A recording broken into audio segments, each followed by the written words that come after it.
We have now gone 2 straight years in a row, losing in round 1 in 7 games in the playoffs. And this time was even more hurtful, more devastating than last time. And the matchup this year was one of the worst we could have ever possibly gotten at any point. But expiring contracts, both in our coaching staff and player roster, might allow us to make a few changes here in just a couple of moments. So here are the player retirements, Steph Curry being one of them. The best shooter of all time is done after 19 pro seasons at age 40. Jrue Holiday, Gobert, Dame, Kawhi, lots of really solid players, really good players have retired. And talking about Franz Wagner real quick, I placed a lot of the playoff loss blame on him, and if he accepts his player option, that's okay. I'm not going to trade him unless he plays horribly in the regular season before the trade deadline. But if he declines, then you might as well look at other options. Hall of Famers, you got Steph Curry, Kawhi, and Dame. There you go. All pretty deserving, I could say. And Dame gets his Portland jersey retired, and Steph, of course, gets his Golden State one retired. Oddly enough, Kawhi does not have one retired. Now it's time for the draft lottery. We don't have a chance to get a lottery pick unless we trade for one. So I'm just going to skip through this. And your results are this.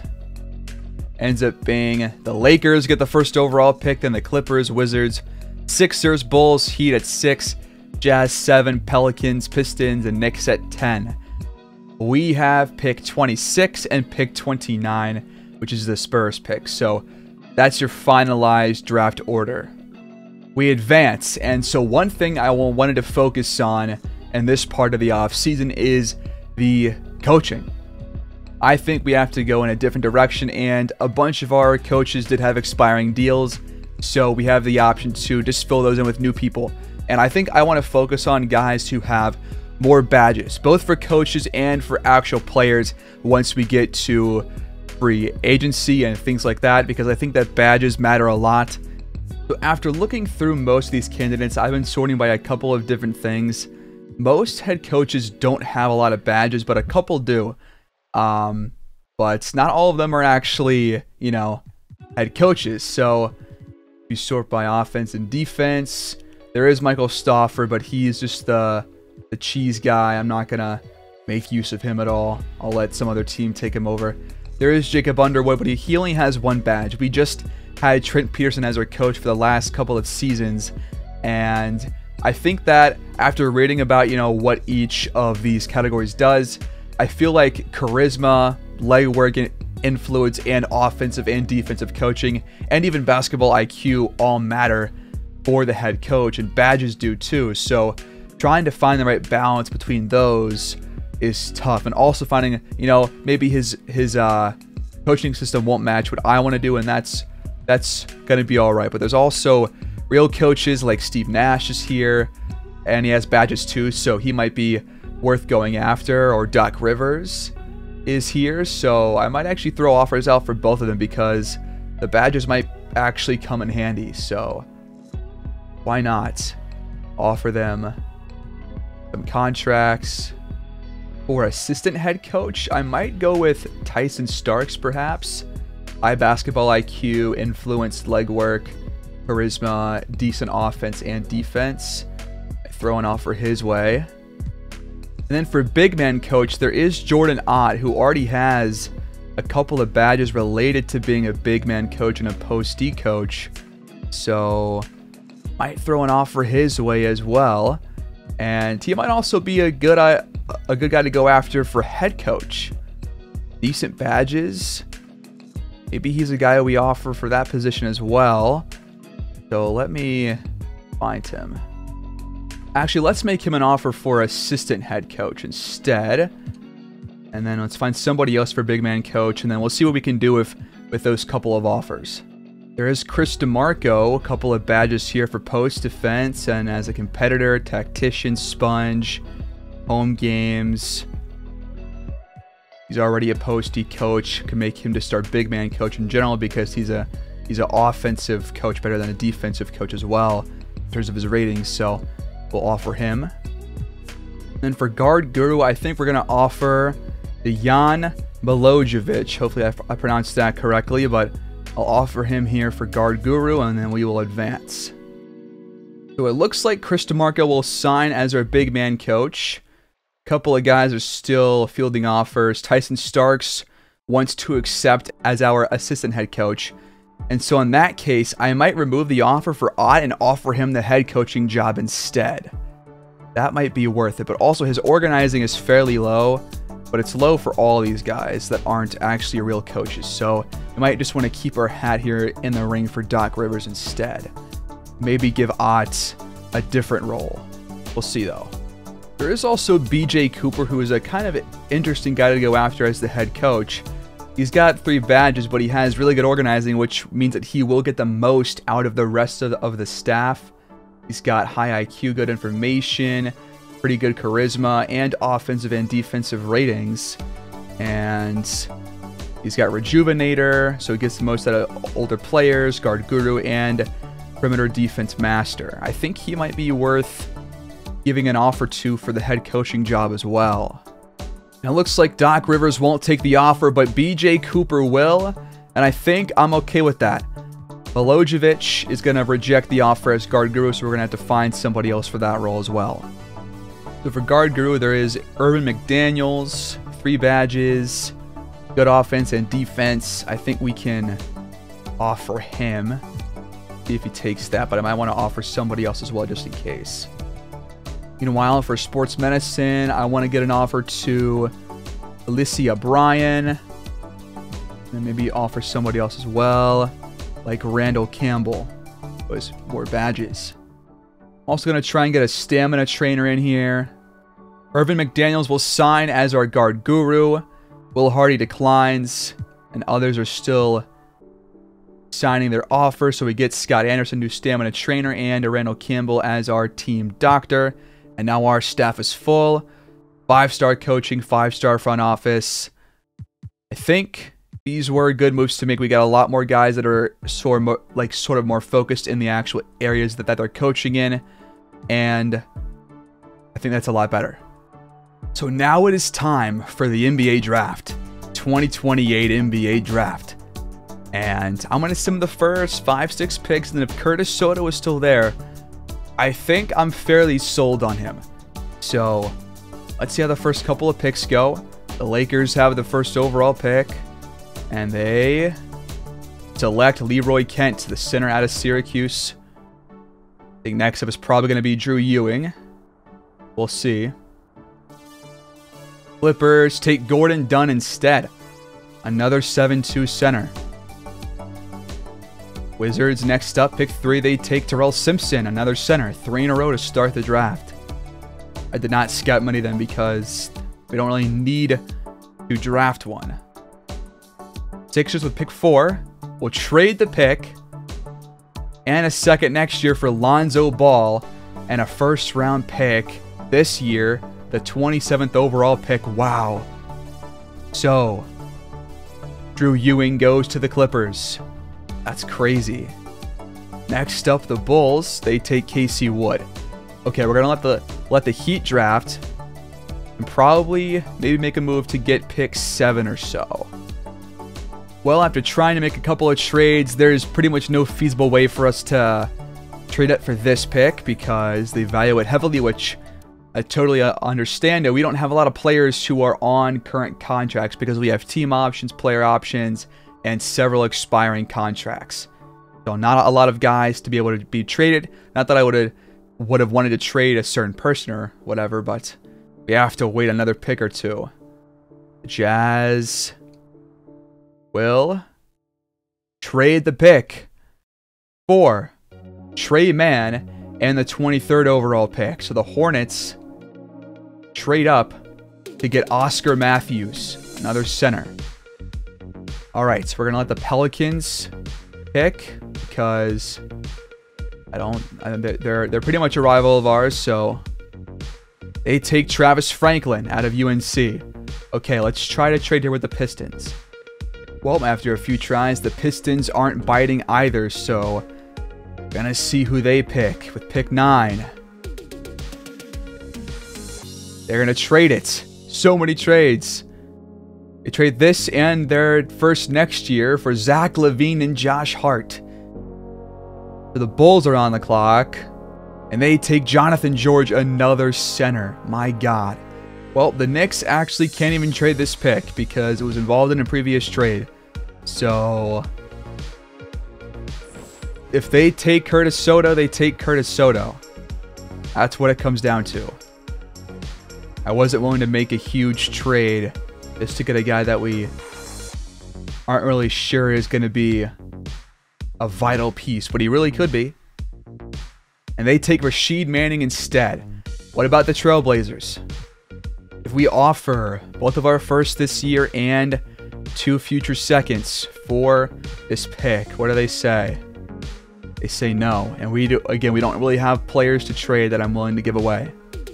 Trailblazers, next up, they take Curtis Soto. So there he goes, unfortunately.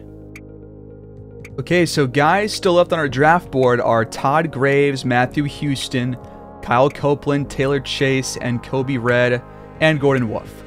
And I think, considering Todd Graves is already a really good defensive player, a defense with, I believe, 4 defensive badges, including clamps, menace, off-ball pest, he could be the guy that we are looking for that we don't even have to sign, and we can look just to draft a guy like this, and he is not even supposed to go until late first round, so might consider trading up a little bit to draft him, but not by a lot, so we can sim probably until the 20s.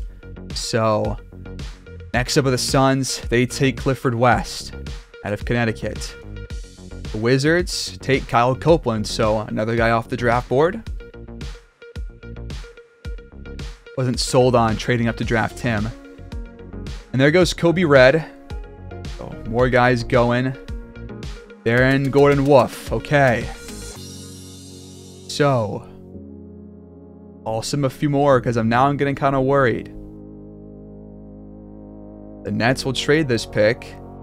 And Tari Eason for Sadiq Bey and a first-round pick, a lottery protected next season.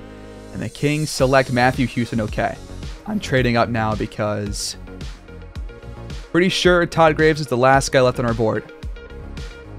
Yep, it's just him, and then it's Taylor Chase, who is supposed to be more of a second-round pick. And I can't trade for pick 17 because the Warriors can't trade it, so we got to sim one more. Juan Ortiz, okay.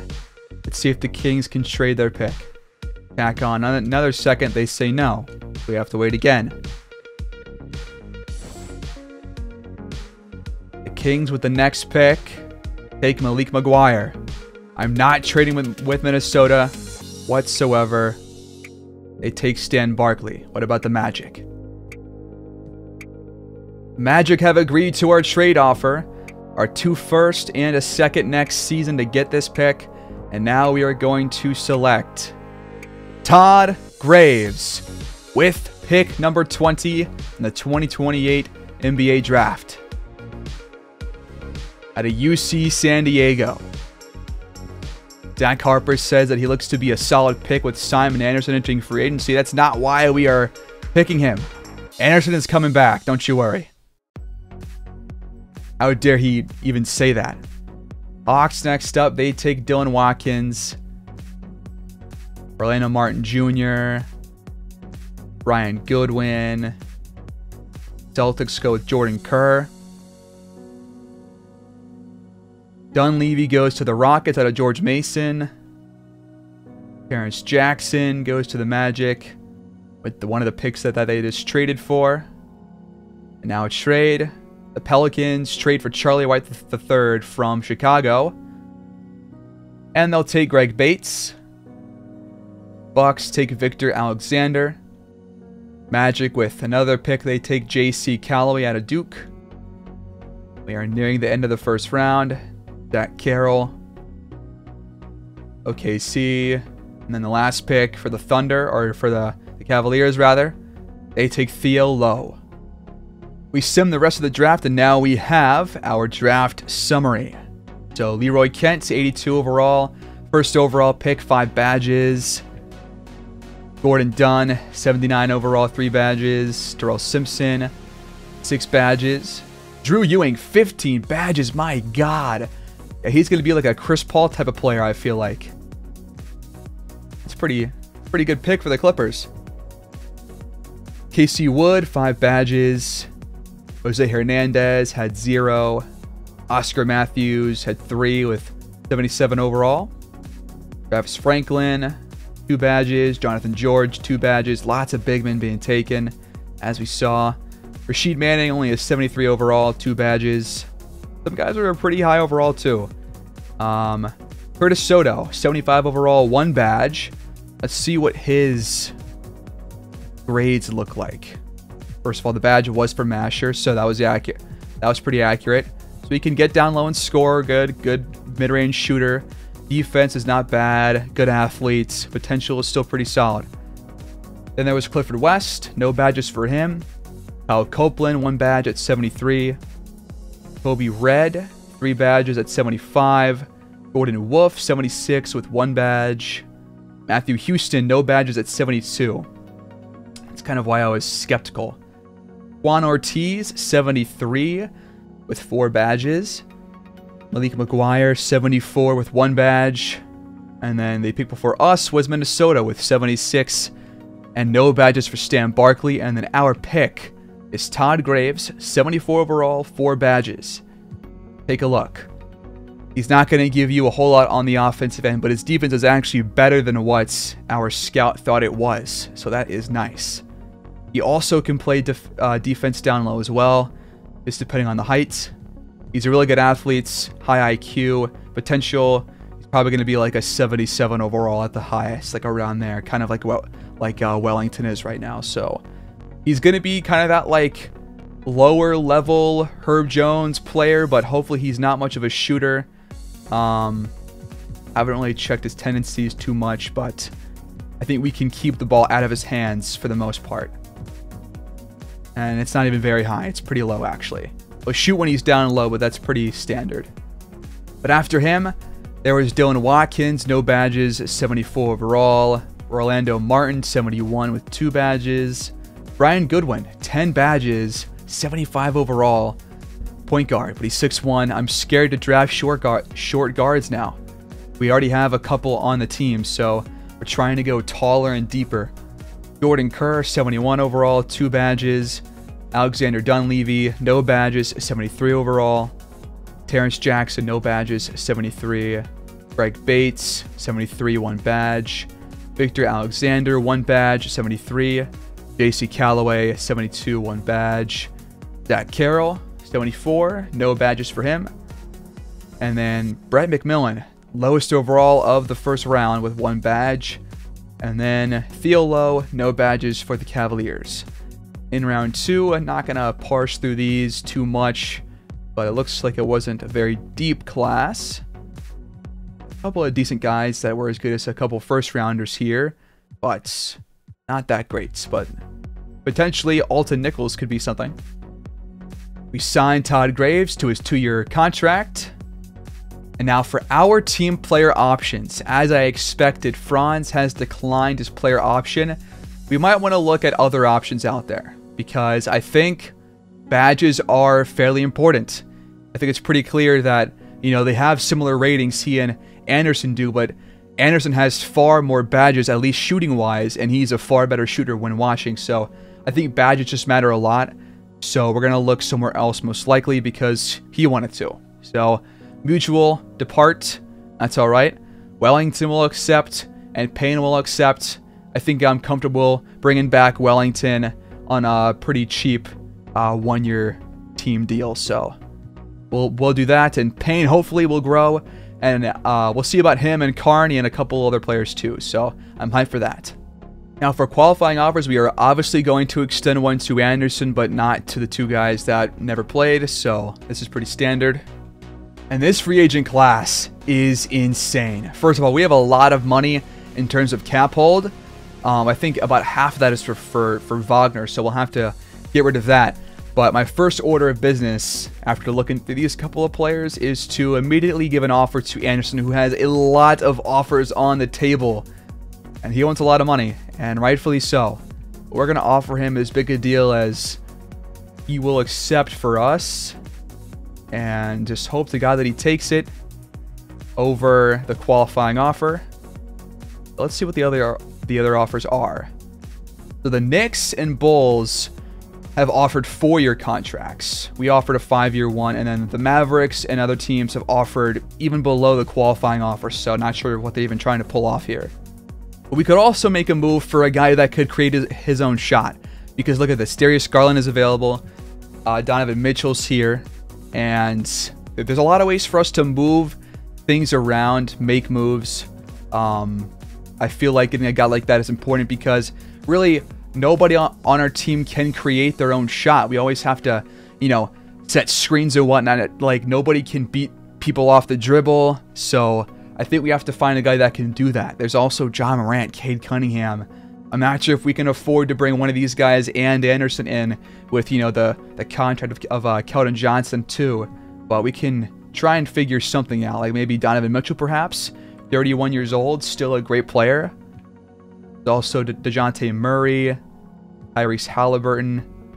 Ooh, there is also Alex Barker and Thomas Copeland, but they're on restricted contracts. But if we could get Copeland, that would be kind of sick. I might just throw an offer his way. Why not? Andersen is prepared to accept the offer from the Bulls, so we're going to have to match the contract. And so we're going to renounce the rights to Tyler Cook, Konchar, Ntilikina, Thornton, Harper, Zubac, and Wagner. And we're going to cap hold still for Andersen and Dosunmu. And Copeland has agreed to his offer that we offered him. So I'm not even sure if we can afford to bring in both of these offers, but the game will tell us if I can. And the Suns will probably match the offer that we gave to Copeland anyways. So let's see what happens. The Suns have matched the offer sheet. And we matched the offer for Andersen. So he is back with us. What if we go after Tyrese Halliburton perchance? Really good scorer, really good passer. He's an 88 overall. He's got 20 badges. Shot 47% last year and 46% from 3. Really good free throw shooter. And he's a good defensive player as well. And let's check his badges real quick too. He has 9 for shooting, amped, catch and shoot, comeback kid, corner specialist, screen machine, guard up, etc., etc., and 11 for playmaking. He plucks, needle threader, and he is a mismatch expert, and he's got really good defense on the outside as well. So I think he might be worth offering as well, and he gives us better size than a guy like Mitchell does, and it's going to be a pretty similar contract. And Tyrese Halliburton has agreed to the contract that we offered him. We're still going to cap hold, but we are going to have to renounce the rights to Dosunmu. I don't believe he has any other offers right now, but I'm honestly not that worried if we lose him because I think that we can replace him fairly easily. I think that him and Wellington are kind of interchangeable, and also we could just get more size as a backup as well. So I think we advance. Now we have brought back Simon Andersen, and we signed Tyrese Halliburton as well as kind of the Franz Wagner replacement, but we still have Keldon Johnson, Wellington, Payne, Hollins, Graves, and Carney, who I expect to have a slight boost, as well as Payne. And now we can just focus on bringing in some depth players and things like that. And we had the option of actually bringing back Dosunmu on a bit of a larger contract. So 3 years, $43 million, but I think he actually is worth bringing back after thinking about things because he's the only guy that we can actually give this kind of an offer to. So now we are way above the cap, so only we can make pretty cheap contract offers now, but I think there's still some guys that we can get that can provide some good depth for us. And we got to focus on big men first. And I think for one of our top power forward options, it's going to be either PJ Washington or Lauri Markkanen. PJ's younger, but Lauri's probably a better overall shooter. I think I like PJ Washington a little bit better. Actually, now let's go with Lauri Markkanen. He's 6'11", a lot more size off the bench. He could be pretty useful. Could potentially start at power forward. Between him and Keldon Johnson, I think you go with either one of them and keep Payne at center because we don't really focus on bringing in like a good power forward again. But I think that Keldon Johnson plays that role in most games. But if you have like a size mismatch, then you can just, move a couple guys around. I think that one of the goals of this team is to be able to move pieces around to pretty much avoid mismatches, because we failed to do it this previous season. So Markkanen signs. So signing Markkanen made it impossible for us to bring back Zubac, which I think I'm kind of okay with. So we can go in a different direction for that. What about Nurkic? He still got some juice left. We have 10 players on roster right now. I'm going to move Graves to small forward, and I'll change his secondary one to shooting guard. And then I'll move Wellington to shooting guard and change his secondary one to point guard again. And for Carney, I think I might make him a small forward as well, but I think we'll leave him as is for the time being. And Graves actually goes up in overall as a small forward as well, so that's nice. We bring in Jusuf Nurkic to be our backup center. And we'll also bring in Chuma Okeke to provide some more depth. We also bring in Kevin Huerter. And lastly, Brandon Clark for some more depth, which he will accept. Now we have a full roster, and we have spent a boatload of money, guys. So let's see how player progression goes. And it looks like Andersen goes up to 89 and got 2 badges. Okay, I'm expecting a lot of the veterans that we signed to be a bit lower overalls, and that's okay, because I kind of knew that was going to come. Halliburton goes up 1, so both him and Andersen both got 20 badges. Keldon Johnson pretty much stays the same. Don Payne up to an 80 overall, up to 12 badges. So, better mid-range, inside, and three-point scoring. Better physicality, higher IQ. Those will all be very, very useful. Sumu goes down in inside scoring, inside defense, and physical. That's okay, though. Hollins gets a bit worse in shooting and physicals, but otherwise is how he was. Wellington loses some playmaking, physicals, and gains some IQ. All of the veterans that we signed lose some, but really not too much in comparison. They're all still pretty similar to what I kind of expected. Carney goes up 2 overall points, but does get a lot better three-point shooting and mid-range scoring by over 2 letter grades each in terms of plus and minuses, and better defense as well. So I think he's in store for some more playing time. Didn't really gain too many badges though, so we'll still try and hammer away at that. And Nurkic really took a dive. Not sure if he's going to be good enough to be our backup center anymore. Maybe it's Clark's time to shine or something. Or Markkanen comes in and just plays center as well. So, a couple of different options for us to go. But I think we have better depth than last year, but especially better size. An All-Star Weekend will head to Chicago, Illinois in the upcoming 2028-2029 season. So here is the full report for this past free agency. Andersen gets a 4-year, $144 million deal, as do Thomas Copeland and Alex Barker.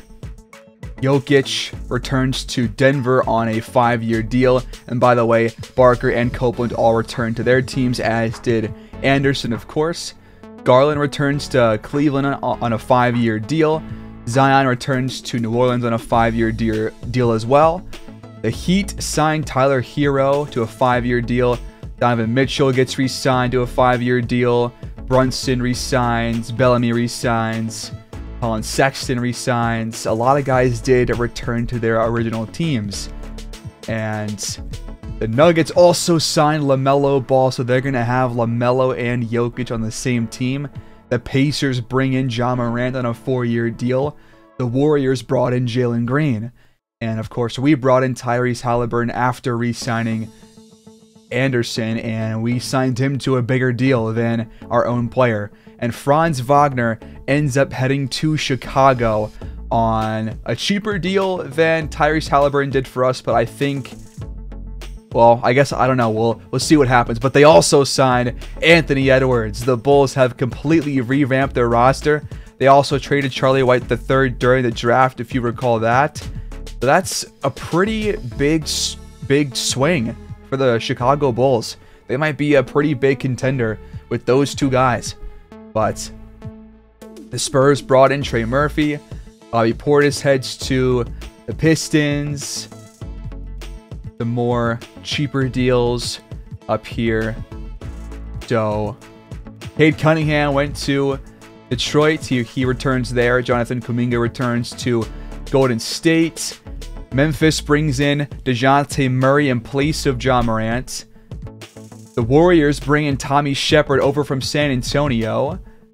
And there's us bringing back Dosunmu. So Eklund re-signed with the Thunder. Markelle Fultz heads to LA. So some pretty huge moves. And Brandon Ingram heads over to the Los Angeles Clippers, who did have 2 of the top 4 picks in the previous draft. Some very notable moves. D'Angelo Russell heads to Sacramento. Ty Washington goes to Charlotte. OKC also re-signs Yuri Klimov to a massive 4-year contract. And Kristaps leaves Minnesota to return to the New York Knicks. That's a pretty big storyline. So those were all of the bigger deals that were done. Sabonis, the aging veteran, not returns, but he signs with the Suns, who brought in plenty of players. But these deals are all pretty cheap. And that's pretty much it. Miles Turner is going to Memphis. So we head to the Year 7 calendar, and we face the reigning champions on opening night. And then we face them again 2 days later to start the season. So that is going to be a pretty blockbuster, interesting, and just entertaining matchup for opening nights. That's exciting. But back to the team. I have not even set up our game plan yet, and I'm pretty sure that when I brought in the new coach, I think the game plan changed to the 91 Bulls playbook. So I pretty much lost all the plays that I had. So you might have a completely new look offense, which honestly might be what we need. I think I'm just going to see how it goes maybe on opening night. But if you guys want me to maybe just test out a few plays before then, I can do that too. But for our game plan, the CPU has some whack stuff going on here, so I'll have to make adjustments there. But Herder is not going to be starting, that's for sure. But I think it's probably worth it if we maybe start Haliburton and maybe Dosunmu at shooting guard. He is 6'4", so he's taller than Hollins is. But again, if we come across bigger matchups, then we can start somebody else at shooting guard. Shooting guard should be maybe the easiest spot for us to toy with here in this.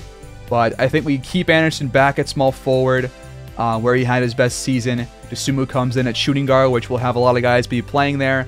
Herder might get some playing time off the bench, but I want to go with Hollins, Wellington, Marketing for sure, Braves. I want to go 10 deep if we can. Looks like they have Nurkic starting for God knows why, but we'll change that. Alright, so here's kind of where I'm at right now.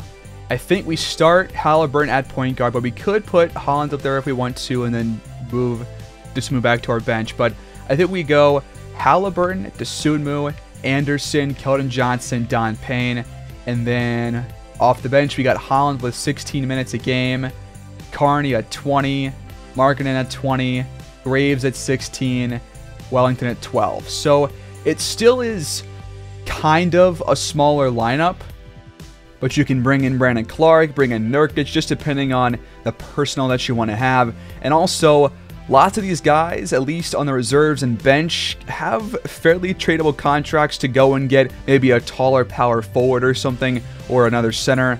I'm not really sure. I think we'll kind of keep the rest of this stuff where it's at for BJ Cooper, who is our new head coach. We'll do neutral offensive focus. Offensive rebounding, I think, is still going to be important for us to do. But also, in transition, things have been breaking down quite a bit. So I'll let Payne deal with that naturally. I'm not going to force that. But for defense, I would want us to crash the defensive glass for sure. Now, for coaching system, we're actually pretty good at 3 of them. We are 3.5 stars at the triangle offense, the 7 seconds offense, or the system, and then the balanced system. Balanced looks like it might work for most of our players, but it's still 3.5 stars, and our preferred system for our coach is triangle. But I do know that the triangle is not really a focal point for 3-point shooters, so that might take chances away from Andersen perhaps, but I'm not worried about losing a couple of 3-point chances if we get other looks elsewhere that are better. So I think we stick with the triangle just to start. I know it's, the freaking Bulls offense from, the Michael Jordan era, whatever. That's why our playbook is the 91 Bulls. But I think we just see if this works for us maybe on opening night. And if not, we just go to balance. But, I mean, it's still going to be the same playbook. So I guess I just kind of convinced myself to go to balanced. Because we're using his playbook either way. So to wrap up, according to the game's team intel, we are contending. It's not manual. It would say manual if I changed it. In fact, the last couple of years, they had us as buying. I think for the last 3 or 4 years in a row, they labeled us as buying. And I would always change us to... Well, actually, for the first couple of years, I left us as buying. But then last year, I changed us manually to contending because I thought that was kind of a unfair assessment. But now the game naturally has us as contending, which they have never had before. So maybe that's a good thing. And so yeah, if you look on your left, that's their starting 5 right there. Tyrese Halliburton, Dosunmu, Andersen, Johnson, and Don Payne, with Hollins as the current 6th man. And we'll see what happens from there. But that's where the game has us, and we face the reigning champion Cleveland Cavaliers on the road at Rocket Mortgage Fieldhouse next time out. I can't believe we have to start our year in the state of Ohio. But anyways, guys, another pretty crazy offseason, making kind of a surprising move. We're just going to see what happens. I say it every time. So thanks for watching, guys. Please like, subscribe, comment down below. And until next time, take care and peace.